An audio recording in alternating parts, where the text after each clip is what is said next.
কিন্তু মুসলমান আজকে ওই ষড়যন্ত্র করতে লেগেছে।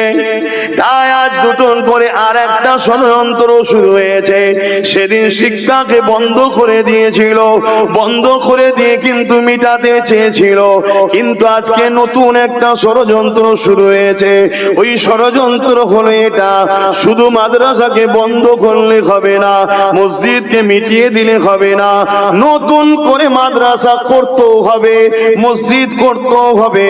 কিন্তু ওই মাদ্রাসাতে আমার নবীর দ্বীনের সামনে পিছনে নকল ইসলামের শিক্ষা দেওয়া হবে। ওই মসজিদে আমার নবীর দ্বীনের সামনে রাখবে, কিন্তু পিছনে নকল ইসলামকে শেখানো হবে। এই ষড়যন্ত্র দুনিয়া জমিনে চলতে লেগেছে। তাই আমি আপনি কি করে এই জায়গাতে বাঁচবো? এই জায়গায় বাঁচার কি উপায় রয়েছে? এখন মনে হতে পারে এটা কেন তারা করতে লেগেছে। এই করার পিছনে একটাই কারণ হলো, যারা মানুষকে জুলুম করতে চায়, যারা গরিবকে জুলুম করতে চায়, যারা বিধবার উপরে অত্যাচার করতে চায়, যারা নারীকে দেহ শোষণ করতে চায়, যারা দেশকে লুটতে চায়, সমাজের মানুষকে শেষ করতে চায়, বিশেষ করে গরিবকে কৃতদাস দাসী বানাতে চায়। এ যুবকেরা, বাপেরা, তরুণেরা শুনে রেখে দাও, তারা যুগ যুগ ধরে ইতিহাস পড়ে দেখে নিয়েছে, মুসলমানদের সংখ্যা লাগে না, মুসলমানদের অস্ত্র লাগে না, মুসলমানদের কোনো পারমাণবিক বোমা লাগে না, মুসলমানদের শুধুমাত্র সংখ্যা যতই কমক না কেন, এমন করে তার হাত যদি খালিও থাকে তথাপিও মুসলমানকে কখনো হারানো যায় না। ইতিহাস তার গাওয়া দিচ্ছে, যুগে যুগে যুগে যুগে সংখ্যা কম হওয়ার পরও, দুর্বল হওয়ার পরও এমন করে মুসলমান যুগে যুগে বিজয় লাভ করেছে। আরো জোরে বলুন সুবহান। কিসের জোরে বিজয় লাভ করেছে? তারা রিসার্চ করছে, তারা বদরের ইতিহাস খুলেছে। বদর জানেন তো নাকি? এখন এটা হাদিস, এই হাদিসগুলো আর মাদ্রাসায় পড়ানো হয়নি, জানেন? আই দেখেন, বলবেন না এই হাদিসগুলো মাদ্রাসায় পড়ানো বন্ধ হয়ে গেছে। কেন? কারণ এই হাদিসে মুসলমানদের ইমানের অক্সিজেন আছে। শুনছেন তো নাকি? আরে আপনারা ভয় খেচ্ছেন নাকি? মরা আপনার বাড়িতে এলাকায়, আমার তো বাড়ি 200 দিনে টেনশন তো আমার হওয়া দরকার। যে ভয় খেচ্ছেন নাকি? তাহলে ঝিমিয়ে দিবেন না, ঘুম পেয়ে যাও। আপনারা সাথ দেন তবে তো আমি একটু বলতে পারবো। রোজ মাহফিল, রোজ আল্লাহ করছে, আর আমার দুশ্মন প্রচুর। 2021 থেকে এই পর্যন্ত কম করে হলো 500 জলসা আমার কেটে দিয়েছে পুলিশ দ্বারা। 500 জলসা বন্ধ করে দিয়েছে। আপনি ভাবছেন বসে আছি না, 500 কেটে দিতে পারে, 5000 জায়গায় আল্লাহ নতুন যোগাযোগ করিয়ে দিয়েছে। জোরে বলুন সুবহানাল্লাহ। কেন? এটুকু মনে রাখবেন, মুহাম্মদ রসুলের গোলাম কখনো মেটে না। জোরে বলুন সুবহানাল্লাহ। পৃথিবীতে সবাই মিটে যায়। তাই আলোচনা একটু মন দিয়ে শোনেন।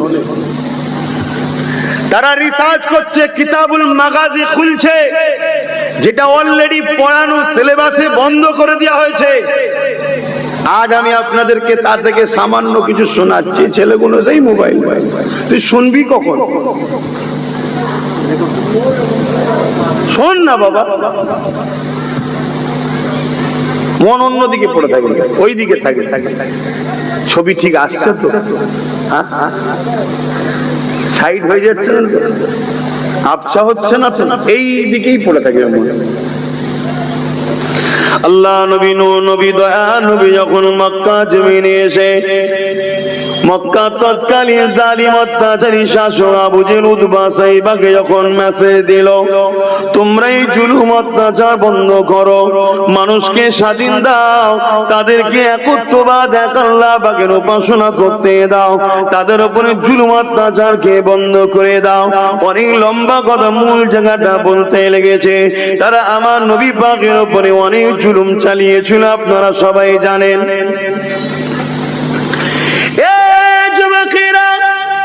আল্লাহ আমাকে আপনাকে সঠিক রাস্তা দেখাবার জন্য যুগে যুগে যুগে যুগে নবী রাসূল পয়গম্বর দিওকে পাঠিয়েছে এবং আসমানি কিতাব পাঠিয়েছে। মোট আসমানি কিতাবের সংখ্যা হলো 104টে। তার মধ্যে 4টে হলো বড় কিতাব, বাকি 100টা হলো সহিফা ছোট কিতাব। এই 104টের মধ্যে 4টে কিতাবের নাম পাওয়া যায়, বাকি 100 কিতাবের নাম আমরা জানি না।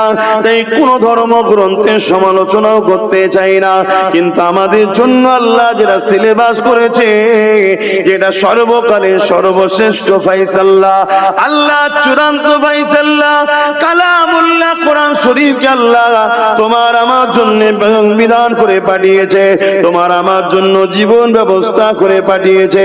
এই যুবকেরা এই কিতাবটা তোমাকে আমাকে জানাবে বলে আল্লাহ পাক এই কিতাবের আগে একজন শিক্ষক নবী রাসূল পয়গম্বর পথ প্রদর্শক পাঠিয়েছে।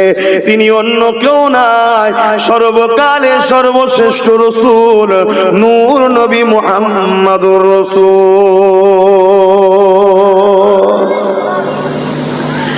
এই যুবকেরা, আল্লাহ নবী যখন মানুষকে দাওয়াত দিতে লাগলো, এ দুনিয়ার মানুষেরা লা ইলাহা ইল্লাল্লাহ আনা মুহাম্মাদুর রাসূলুল্লাহ, লা ইলাহা ইল্লাল্লাহ আনা মুহাম্মাদুর রাসূলুল্লাহ দাওয়াত দিতে লাগলো।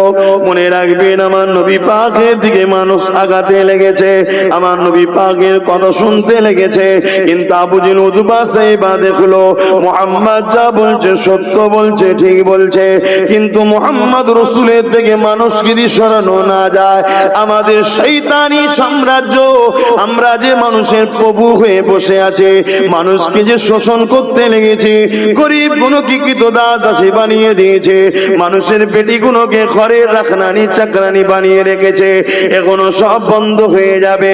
তাই তারা আমার রাসূলুল্লাহ বিরোধী করেছিল।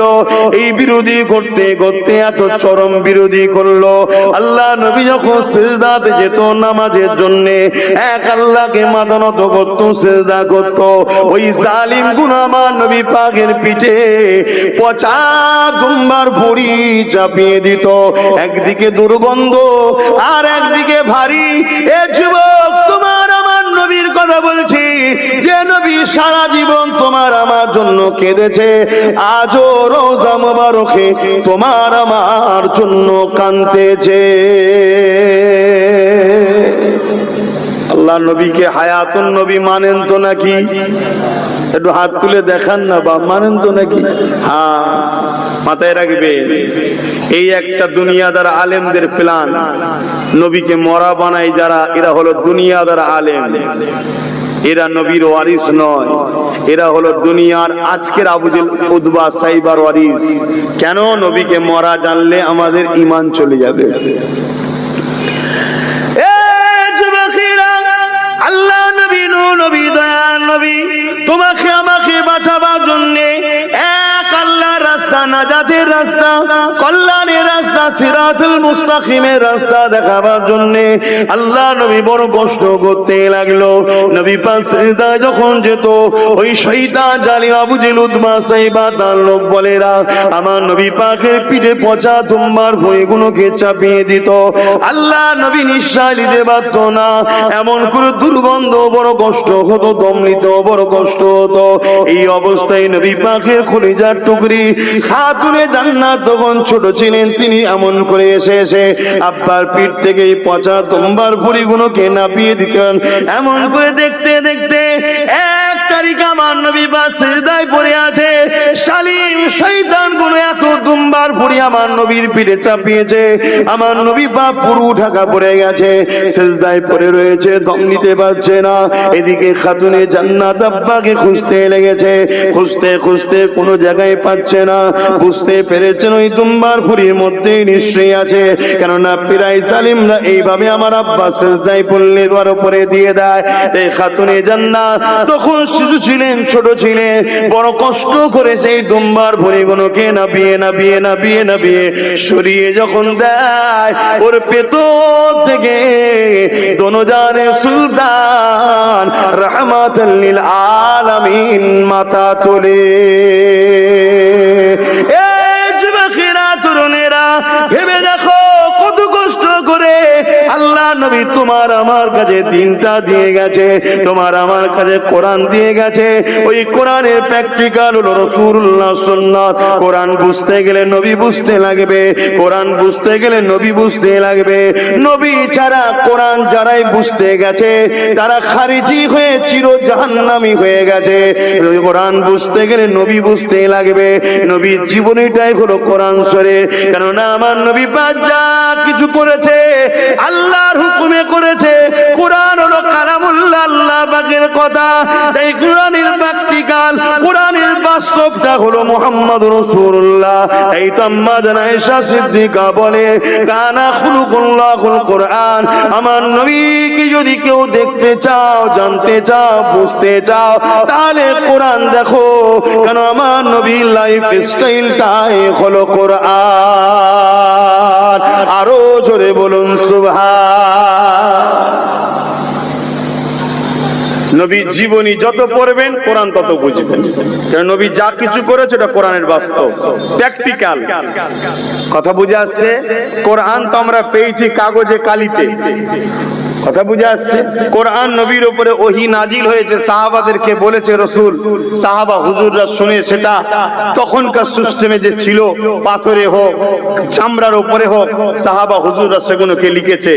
কিন্তু সেটা একটা আয়াত, একটা অক্ষর, একটা তেলাওয়াত। কিন্তু আমার রাসূল পাক সাল্লাল্লাহু আলাইহি ওয়াসাল্লাম বলেন কোরআনের বাস্তব।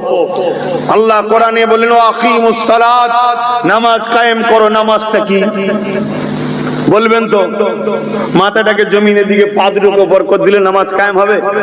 কেমন ভাবে হবে সাহাবারা জানে? আল্লাহ তাআলা বলেন, শুধু বলেছে আকিমুস সালাত, তোমরা রুকু দাও, সিজদা দাও। রুকুটা কি? রুকু কি? জমিনে ধরে গড়াগড়ি খাওয়ার নাম রুকু? সিজদা কি? ওর বস করার নাম সিজদা? তে তো খুলে তো আল্লাহ বলেন, আল্লাহ বলেছে তোমরা আমার নামাজ কায়েম করো, রুকু দাও, সিজদা দাও। সাহাবারা চিন্তায় পড়ে, হুজুর কি হবে? আল্লাহ নবী বললেন, কেন পেরেশান হচ্ছ? আসো, আমি নবী যা করছি দেখে দেখে করো, ওটাই তোমাদের নামাজ হবে। জোরে বলুন সুবহানাল্লাহ।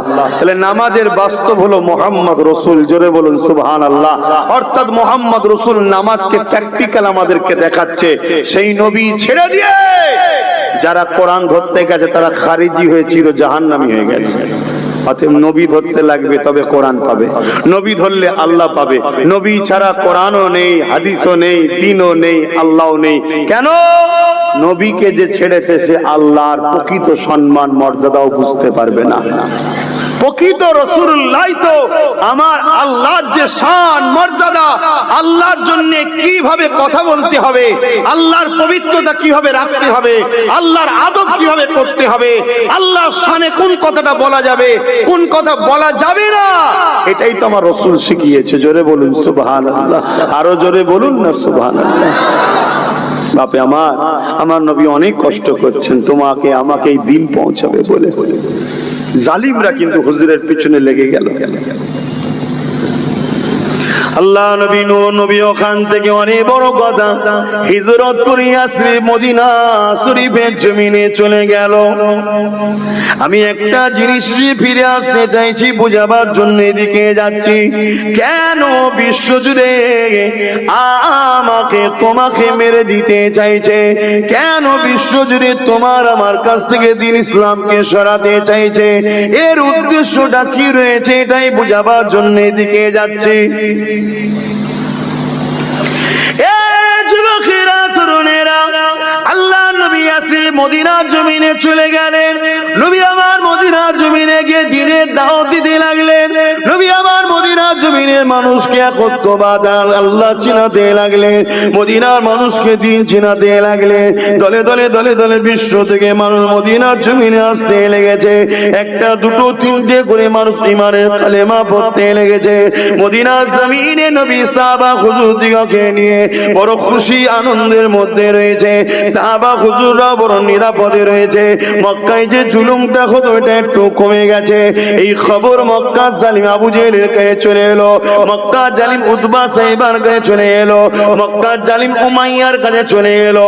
তারা সহ্য না করতে পেরে এমন করে 1000-এর উপরে সৈন্য তৈরি করেছে মদিনার উপরে হামলা করবে বলে। ওই সৈন্যদের মধ্যে তরোয়াল রয়েছে সবার হাতে, তীর রয়েছে, বল্লম রয়েছে, ঘোড়া রয়েছে, যুদ্ধের লেবাসও রয়েছে। এইভাবে তারা রওনা দিয়েছে মদিনার উপরে হামলা করব। কেন মদিনার মানুষেরা আমার রাসূলুল্লাহকে কেন আশ্রয় দিল?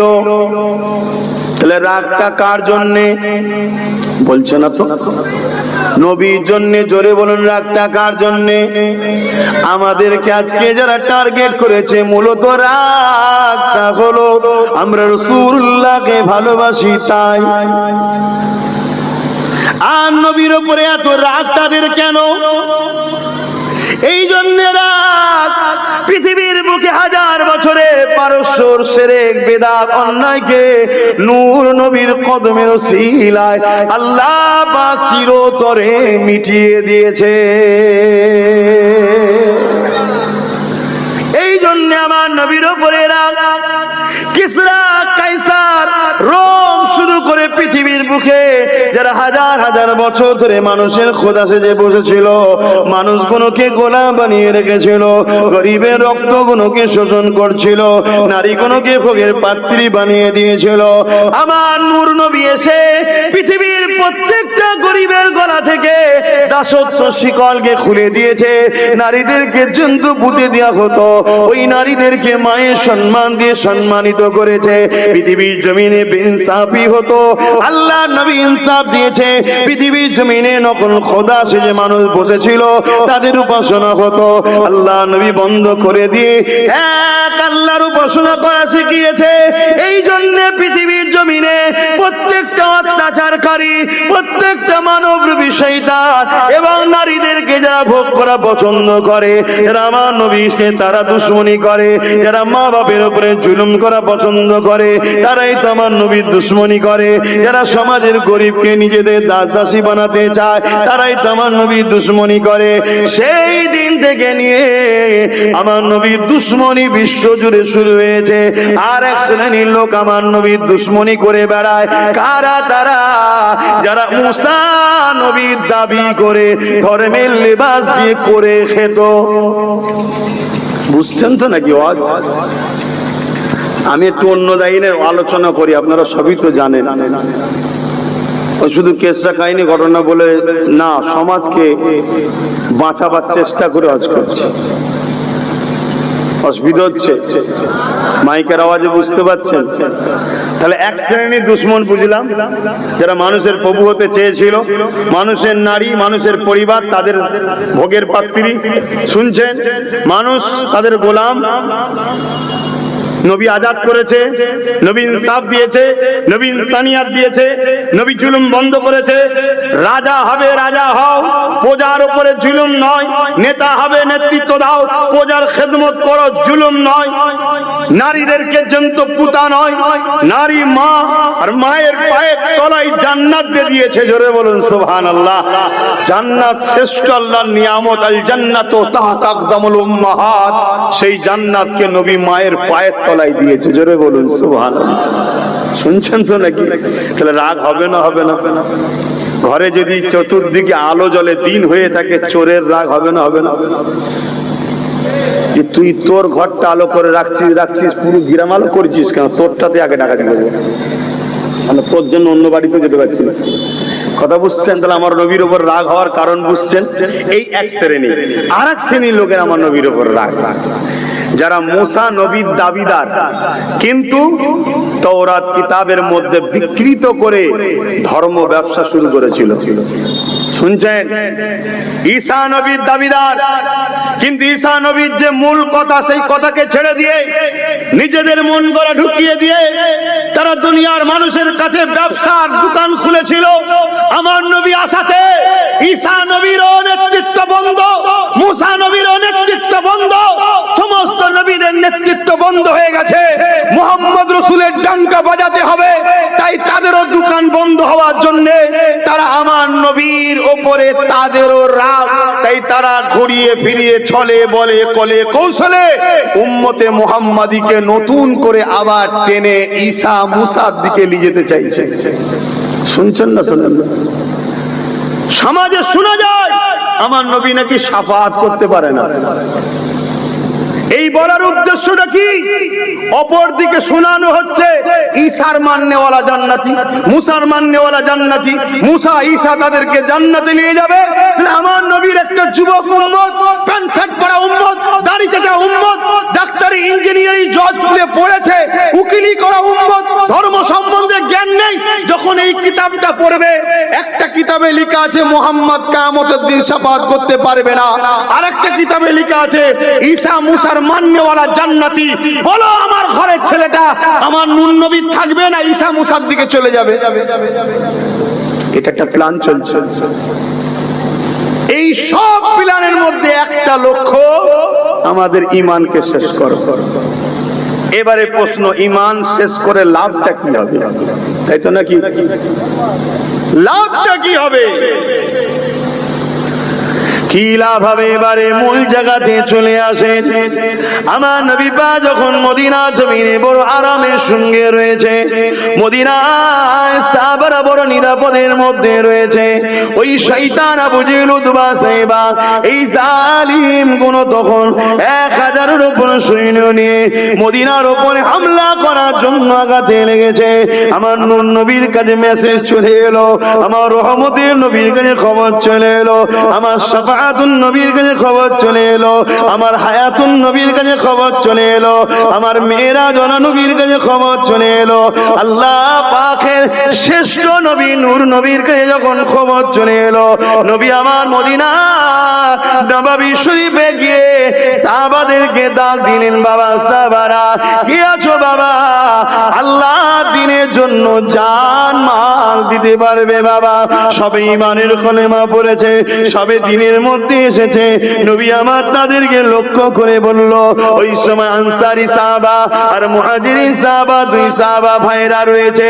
মুহাজিরিন সাহাবাদের মধ্যে থেকে এ যুবক চিনার জন্য বুঝাচ্ছি, ভক্তির জন্য বুঝাচ্ছি, আমার উদ্যতম পুস্তের দাদু হযরত আবু বকর সিদ্দিক উঠে দাঁড়িয়ে বললেন, দাঁড়িয়ে গিয়ে বলেছিলেন, ইয়া রাসূলুল্লাহ হাবিবাল্লাহ, হুজুর আপনি কি করতে হবে বলো? জান লাগলে জান, মাল লাগলে মাল। কেননা যেদিন আপনার হাতে হাত দিয়েছিলাম সেদিন থেকে আমাদের জান মাল আর আমাদের নাই। যেদিন আপনার কলেমা পড়েছিলাম সেদিন থেকে আমাদের জান মাল আর আমাদের নাই। এই সব কিছুই আল্লাহ ও নবীরকে দান করে দিয়েছি।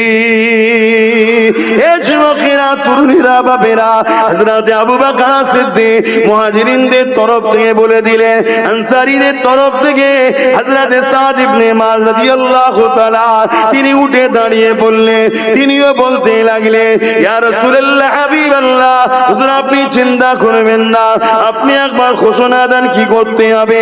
জান মান সবই তো আপনার কদমে দিয়ে দিয়েছি। আল্লাহ নবী বড় খুশি হয়ে গেল। নবী আমার তাদেরকে শোনাতে লাগলো, মক্কার আবু জেহেল, উতবা, সাইবা, আবু সুফিয়ান, এমন করে নানান জালিম যারা রয়েছে মদিনার উপরে হামলা করতে আসছে বাবা।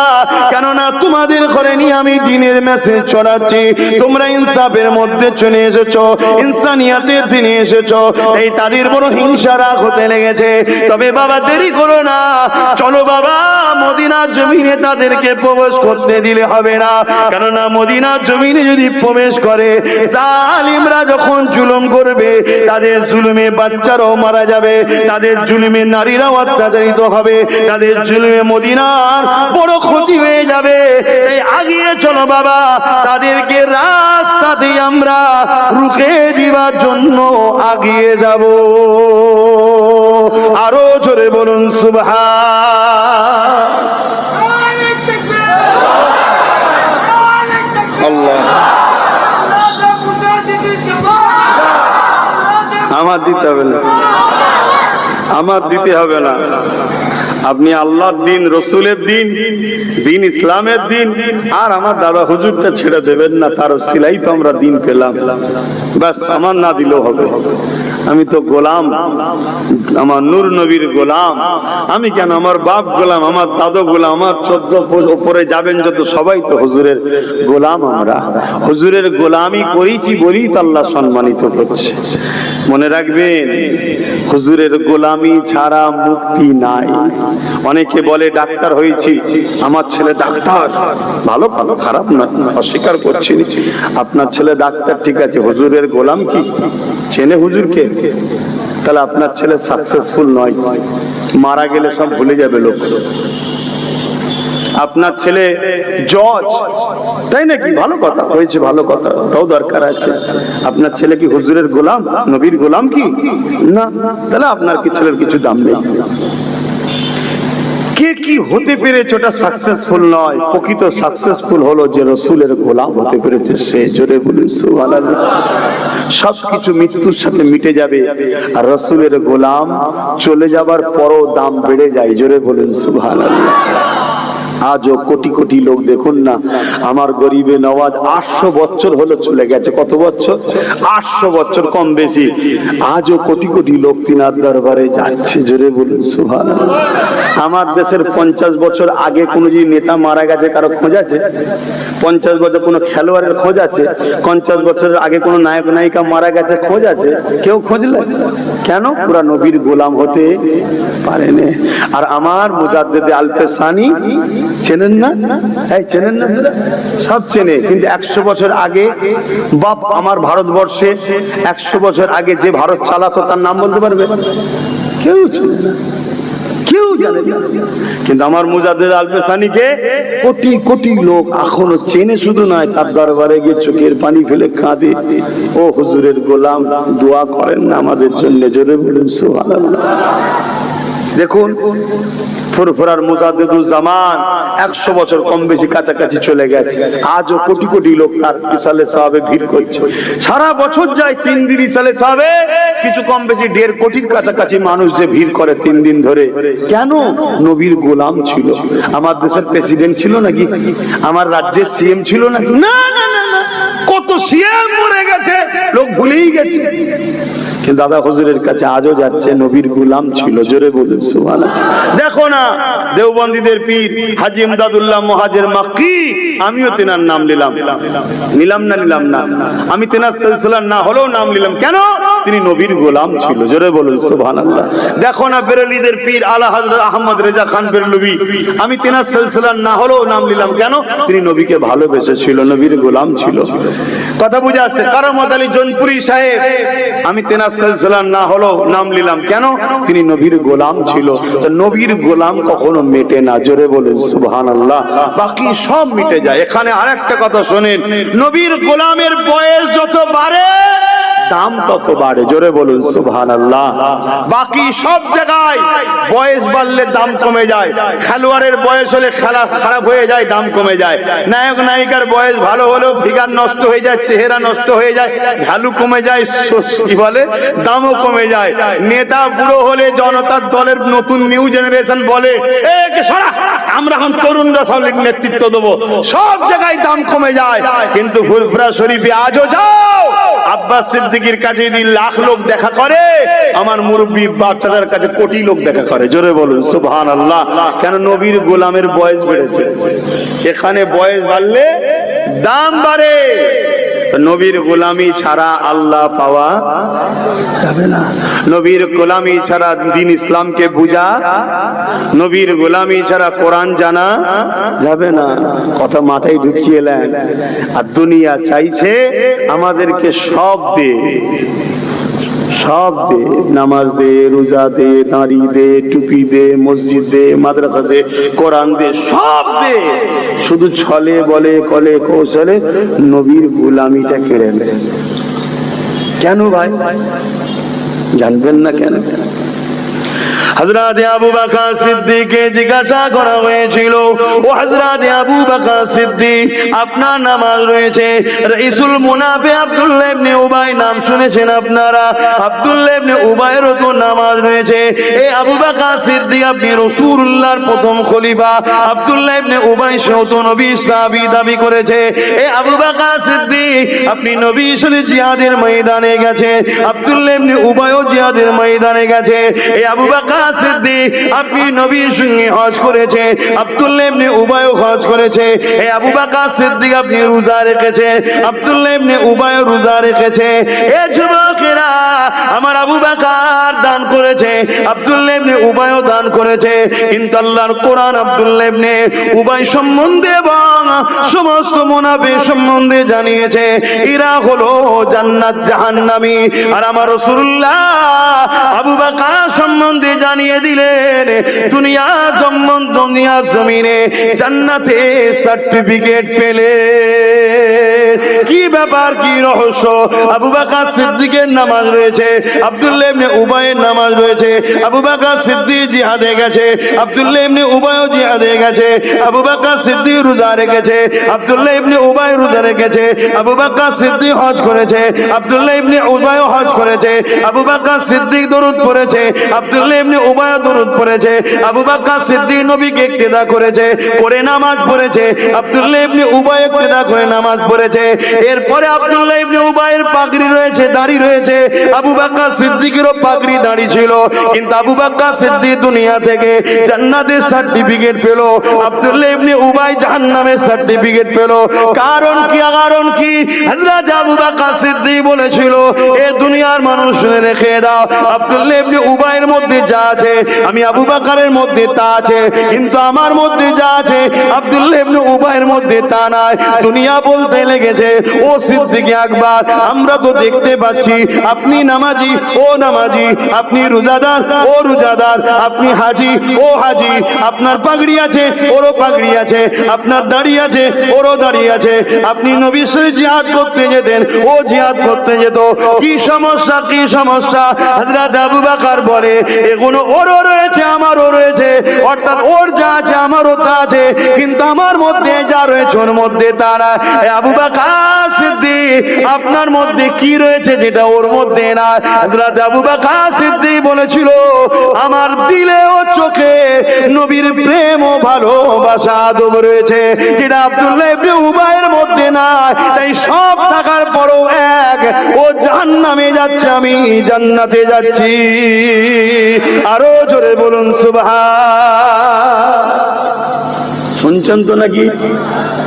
আজকে দুনিয়ায় যারা আমাদের মিটাতে চায়, তারা আব্দুল্লাহ ইবনে উবাইয়ের নামাজ দিচ্ছে, আবু বকরের নামাজ দেয় না। আব্দুল্লাহ ইবনে উবাইয়ের রোজা দিচ্ছে না, আবু বকরের রোজা দিচ্ছে না। আব্দুল্লাহ ইবনে উবাইয়ের দাড়ি দিচ্ছে, আবু বকরের দাড়ি দিচ্ছে না। আব্দুল্লাহ ইবনে উবাইয়ের টুপি দিচ্ছে, পাগড়ি দিচ্ছে, আবু বকরের দাড়ি, টুপি, পাগড়ি দিচ্ছে না। তার মানে কি? সব দিচ্ছে, আবু বকরের দিলে ও চোখে যেটা ছিল, নবীকে সব থেকে সুন্দর দেখতো এবং নিজের জান মাল নবীর কদমে কুরবান করত, নবীর আদব সম্মানে জান কুরবান করত। হযরত আবু বকর চোখের পানি ফেলে কাঁদতো, হে আল্লাহ, কোরআনে একটা আয়াত নাজিল করে দেন, যে আয়াতটা এমন হবে, এ দুনিয়ার মুমিন মুমিনারা, তোমাদের ধন দৌলত তোমাদের নয়, ওগুলো সব রাসূলুল্লাহর হয়ে গেছে।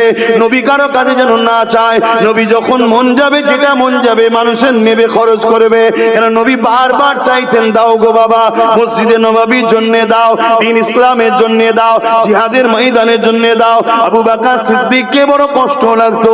আহা, রাহমাতাল লিল আলামিন, জিনার জন্য তামাম কায়নাত আল্লাহ তৈরি করলে, তিনি চাইছে এটা কেমন লাগছে। এই আবু বকর সিদ্দিক আল্লাহর কাছে আশা করতে লেগেছে, আল্লাহ আপনি এমন আয়াত নাজিল করে যেখানে আপনি জানিয়ে দেবেন এগুলো তোমাদের নয়, সব রাসূলুল্লাহর হয়ে যাবে। এই বলে নামাজের পাটিতে কাঁদতে থাকতেন। একদিনের কথা শুনে রেখে দাও, হযরত আবু বকর সিদ্দিক ঘরের মধ্যে রয়েছে, নূর নবী আবু বকর সিদ্দিকের ঘরে ঢুকলো। আবু বকর সিদ্দিক দাঁড়িয়ে গেলেন, আমার নবী পাককে সালাম দিলেন। বসে সালাম দিলেন না দাঁড়িয়ে দিলেন? জোরে বলেন, জোরে বলবেন তো। আবু বকর সিদ্দিক দাঁড়িয়ে গেলেন, নবীকে সালাম দিলেন। আমরাও দাঁড়িয়ে যাই, নবীকে সালাম তাই দিই। এ যুবকেরা, তরুণেরা, আবু বকর সিদ্দিক সালাম দিলেন, নবী জবাব দিলেন। জবাব দিয়ে দ্বিতীয় কোনো আর কথা হয়নি, সুজা নবী গেলেন যেখানে আবু বকর সিদ্দিকের তিজারি আছে, ধন দৌলত থাকতো, ওই জায়গায় নবী সুজা চলে গেলেন। মাল নিলেন, টাকা নিলেন, অর্থ নিলেন। তৎকালীন সময় যে সিস্টেম ছিল, যতটা খুশি নবী নিলেন। একবার আবু বকরকে বললো না যে লিচ্ছি এত দরকার, এখানে খরচ করব, ওখানে খরচ করব, কোনো কিছু বললো না। আল্লাহ নবী নিলেন, নিয়ে চলে যেতে লাগলেন। একবার আবু বকরের দিকে তাকালেন, মুচকি হাসলেন, বেরিয়ে গেলেন। কিছুক্ষণ পরে ঘুরে এসে বলতে লাগলো, এ আবু বকর রে, তোমার দোয়া আল্লাহ কবুল করে নিয়েছে। আরো জোরে বলুন সুবহান। প্রেম কাকে বলে বুঝছেন তো? আমরাও তো দাবি করি নবীকে ভালোবাসি। ছেলের জন্য 10 লাখের গাড়ি আর মসজিদে ছেঁড়া 10 টাকার নোট। বলছি আমরাও তো বলি আল্লাহ নবীকে ভালোবাসি, নিজের জন্য মার্বেল দিয়া 2 কোটি টাকা বাড়ি, আর মসজিদের জন্য যেটা বাজার বলেছে চলবে না এই নোট, সেটা হচ্ছে না, হয় না, তাই না? তাই না? শোনো, মুহাব্বত কাকে বলে? এক রায়াতের মধ্যে দেখেছি হযরতে সিদ্দিক আকবর তৎকালীন সময়েতে 400 কোটি টাকা, 400 কোটি টাকা, 400 কোটি টাকা তৎকালীন সময়ের কথা বলছি, আমার নবীর কদমে আবু বকর সিদ্দিক ঢেলে দিয়েছে। জোরে বলুন সুবহানাল্লাহ। আরো জোরে বলেন, আরো জোরে বলেন, নারে তাকবীর, নারে তাকবীর। আর আমি যদি বলি এখান থেকে 100টা লোক হাত তুলে বলুন, এই দাদা হুজুর, এই যে মাদ্রাসা রয়েছে নবীর ঘর আবু বকরিয়া মাদ্রাসা, 100টা লোক হাত তুলে বলুন 500 কোটি টাকা দেবো। এখন না থাকে পরে দেবেন, হাত উঠবে মনে হয়? আচ্ছা ট্রাই করে দেখি 100টা হাত ওঠে কি। 100টা লোক 500 কোটি টাকা দেবেন, নগদ থাকলে দিয়ে দেবেন, আমার হাতে নয়, ছেলে যাবে তাদের হাতে, আর নাই নাম লিখিয়ে নেবেন, পরে দেবেন। দেখি তো 100টা হাত ওঠে কি, গুনেই যখন ট্রাই করেছি, দেখি কার দরদ আছে। 1টা 2টো 3টে 4টে 5টা 6টা 7টা 8টা 9টা 10টা 11টা 12টা 13 14 15 16 17 18 19 20 21 22 23 24 25 26 27 28 29 30 31 32 33 34 35 36 37 38 39 40 41 42 43 44 45 46 47 48 48টা হলো। হাত নামান আপনারা। 39 40 41 কি বললাম, ঠিক বললাম তো নাকি?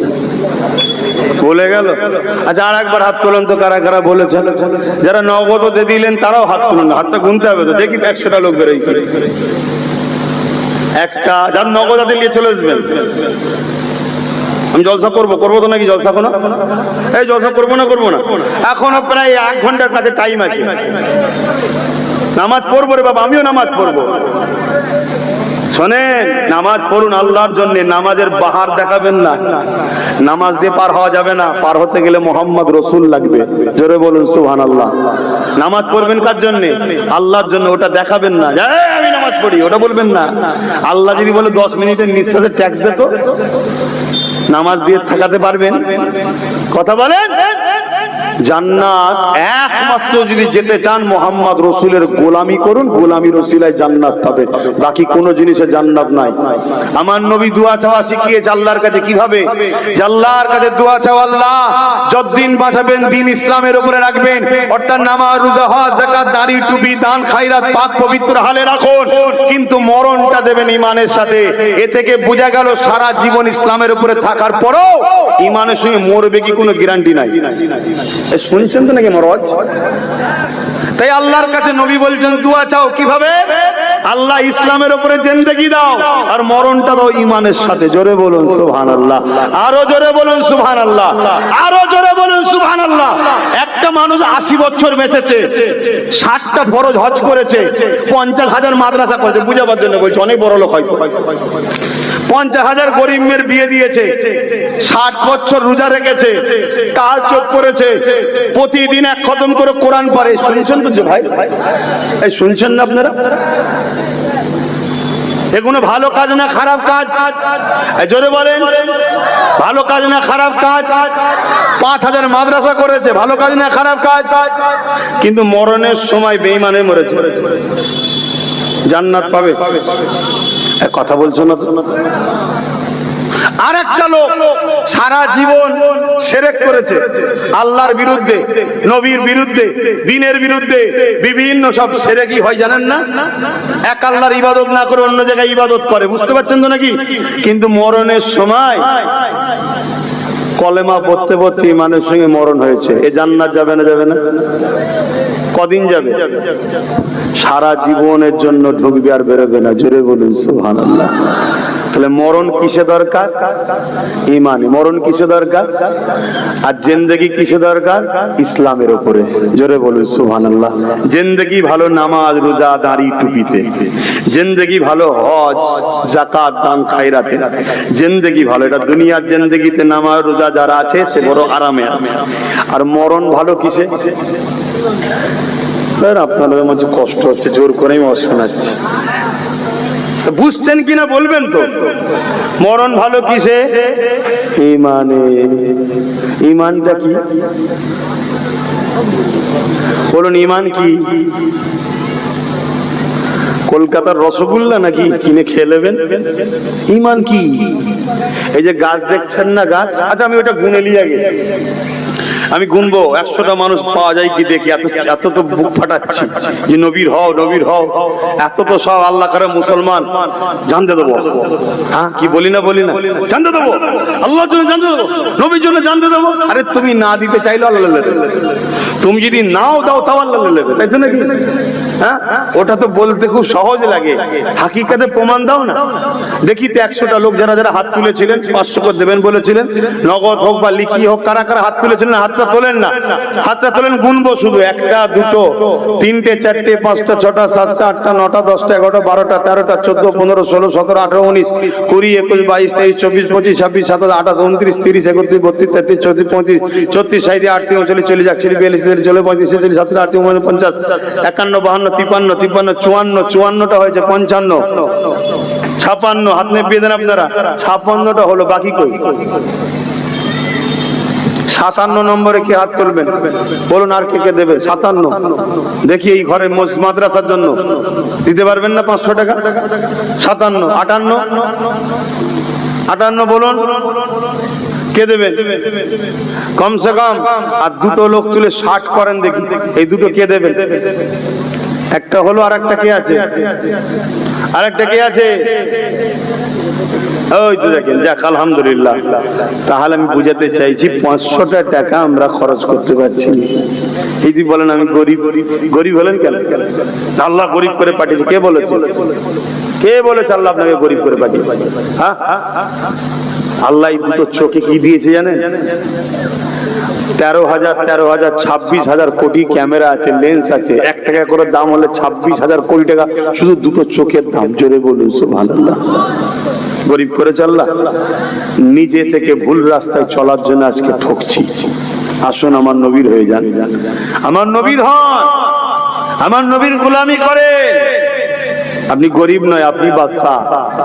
আপনি বলতে পারেন বড় লোককে টাটা, বড় লোককে রিলায়েন্স, বড় লোককে গোয়েঙ্কা, এরা বড় লোক। আমি বলবো না বড় লোক সে নয়, বড় লোক হলো যে নবীর প্রেমিক হয়ে হাফেজে কোরআন হয়েছে, সে হলো বড় লোক। যদি বলুন সুবহানাল্লাহ।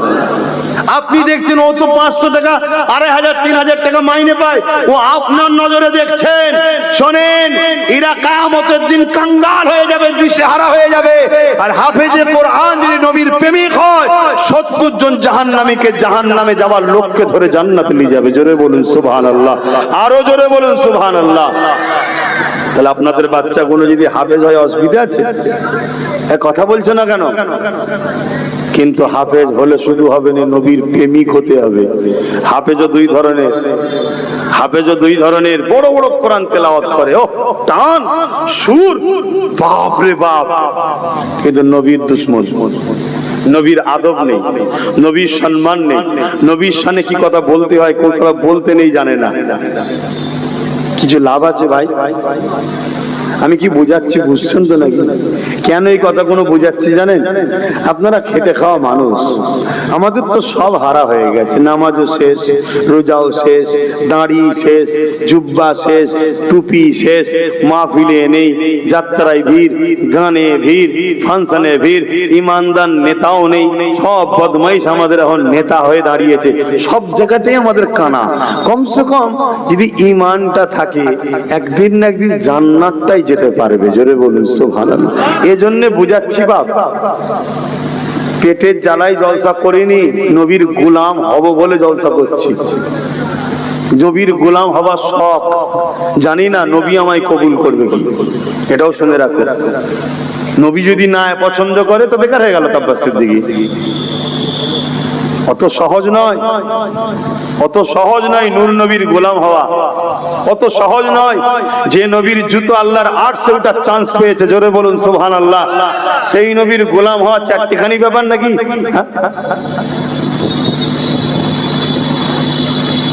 ভাইয়ের আমার, খুব ভালো করে বোঝার চেষ্টা করেন মহব্বত কাকে বলে।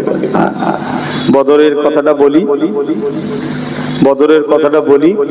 একবার দরুদ শরীফ পড়েন মহব্বতে, এখানে তো আর টাকা লাগবে না, টাকাতে আমার কম, ওই বাবা সব দেবো, টাকা দেবো না। দরুদটাই পড়েন, দরুদটাই পড়েন, ওখানে কুঞ্জুসি করবেন। মনে মনে সব কষ্ট পেয়েছে। আচ্ছা, মোহাব্বতে দরুদ আল্লাহুম্মা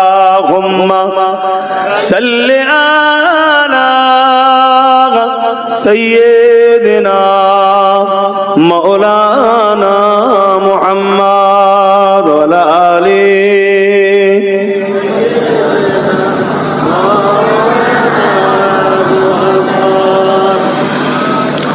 रहमत बरस रही है दरबार मुस्तफा में। बोलूं ना सुभान अल्लाह। रहमत बरस रही है दरबार मुस्तफा में, बिन मांगे मिल रहा है दरबार मुस्तफा में। रहमत बरस रही है दरबार मुस्तफा में। उन पर दुरूद हरदम, उन पर सलाम हरदम, उन पर दुरूद हरदम, उन पर सलाम हरदम, हर एक पर रहा है दरबार मुस्तफा में। हर एक पर रहा है दरबार मुस्तफा में। रहमत बरस रही है दरबार मुस्तफा में, बिन मांगे मिल रहा है दरबार मुस्तफा में। ওখানে গিয়ে চাইতে লাগে না, হুজুরের দরবারে গেলেই মনের আশা পূরণ হয়ে যায়। জোরে বলুন সুবহানাল্লাহ। আমার নবীর দেওয়ার ক্ষমতা আছে না নাই? একটু জোরে বলবেন। হ্যাঁ, নবীর দেওয়ার ক্ষমতাটা দিয়েছে কে? হ্যাঁ, ব্যাস হয়ে গেল। কিন্তু কিছু লোক নবীর দেওয়াকে অস্বীকার করছে না, করে না। এরা হলো ওদের ওই যারা ইহুদি খ্রিস্টান বানাতেছে আমাদেরকে। কথা মাথায় ঢুকছে? হ্যাঁ, মাথায় রাখবেন। सीने पे हाथ रख के मैं दिल को ढूंढता हूँ, सीने पे हाथ रख के मैं दिल को ढूंढता हूँ, दिल मुझको ढूंढता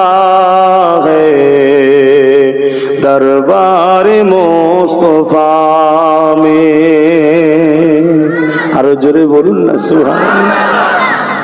আপনাদের দেখে আমার কি মনে হচ্ছে জানেন, একটা বালি দিতে আমি একটু শুয়ে ঘুমিয়ে নি, ঘুম টুম ঠিক হয় না তো আমাদের দিন রাত। আপনাদের দেখে আমার ঘুম ধরে গেছে।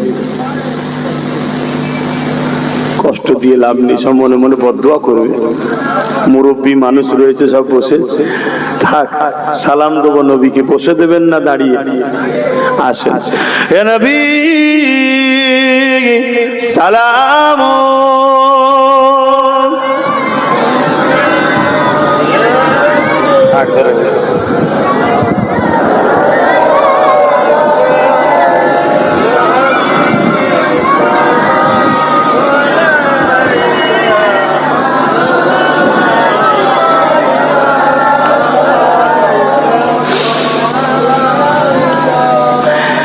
এই দাঁড়ানোলিও সমালোচনা আছে না নাই? থাকবে। কিন্তু আপনাদেরকে আমি বলে যাচ্ছি, যদি কেউ বসে দেয় তার সাথে ঝগড়া করবেন না। কিছু শুনছেন? যদি কেউ বসে দেয় তার সাথে ঝগড়া করবেন না। কিন্তু আমাদের দাঁড়ানোর বিরুদ্ধে কেউ যদি ফতোয়া দেয়, জানবেন সে নবীর দুশমন। কি বললাম বুঝতে পারলেন না? কেউ বসে দিচ্ছে, তার সাথে আমার ঝগড়া নেই, কেন? তার প্রেম, তার আদব তার কাছে, সে জবাব দেবে। কিন্তু আমি দাঁড়াই নবীর প্রেমে, নবীর আদবে। আমার বিরুদ্ধে কেউ যদি ফতোয়াবাজি করে এই দাঁড়ানো নিয়ে, জানবেন ও গোস্তাকে রসুল। আর গোস্তাকে রসুল মানে বুঝতে পারলেন তো? দাঁড়িয়ে আছে, নামাজ আছে, রোজা আছে, সব আছে, কিচ্ছু করার নেই। এই যে গাছ দেখছেন না, এই গাছে দেখুন কত ডাল আছে, পাতা আছে, ফুল হয়, পালা হয়, তাই তো নাকি? এখন কেউ যদি সব গাছের ডালগুলো কেটে দেয়, গাছটা মরে যাবে? এই যুবকরা বলো, মরে যাবে? কেন মরবে না? ওর মূল ঠিক আছে, ওর মূল ঠিক আছে। আর মূল যদি ঠিক থাকে, আবার ডালপালা গজাবে না? গজাবে না? মূলটা কোথায় থাকে? কোথায়? মাটির তলায়। কেন? দামি জিনিস।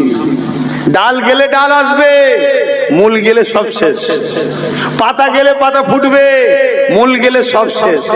এই মূল দামি জিনিস গোপনে থাকে। আর ডালপালা দেখুন পড়ে আছে, কেউ যদি কেটে দেয়, গাছ মরবে না, একটু বেমানান হয়ে যাবে বা দুর্বল হবে, তাই তো নাকি? এই গাছকে নিয়ে আপনাদের উদাহরণ দিচ্ছি বুঝাবার জন্য। মানুষ তো ডালপালা, পাতা, ফল মূল, এগুলো হলো নামাজ, রোজা, দাড়ি, টুপি, হজ, যাকাত। যদি কারো না থাকে, বেমান